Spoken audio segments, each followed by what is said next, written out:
So for us as Acholi people, or for us as people of the North, we're not supporting for fun. We're supporting because there's a debt to pay. And the man that has the debt to pay has agreed that he will pay the debt. So that is a gain already for him to accept.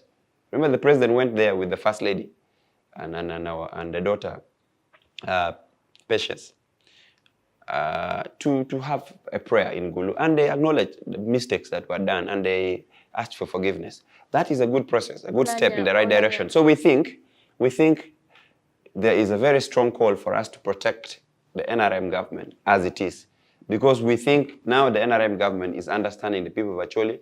They want to solve the issues as they are. So that is the first gain that we want to protect for the NRM, who have acknowledged that there were gaps, that there were mistakes, that there were atrocities that were committed in the North. We want them to be fixed. The NRM has tried its very best. The biggest gift that the president has given is the gift of physical peace. Physical peace. I told you peace is in different contexts. If I'm poor, I am not peaceful.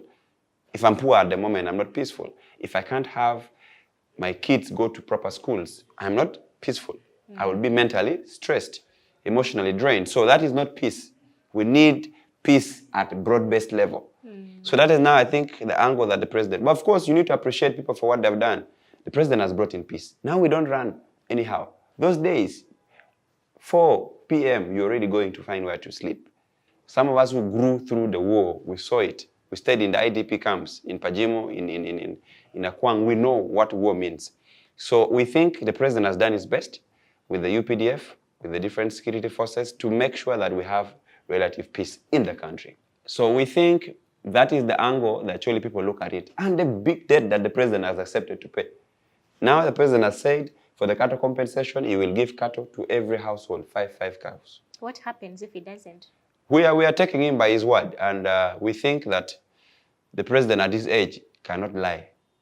He has outgrown the age of lying, you know. So as an elder, he's a very patient man, he's a listening man, and we think like he preaches, like this facility preaches. The president says he wants to go to heaven, so anybody who wants to go to heaven cannot be lying. Don't lie. Yes.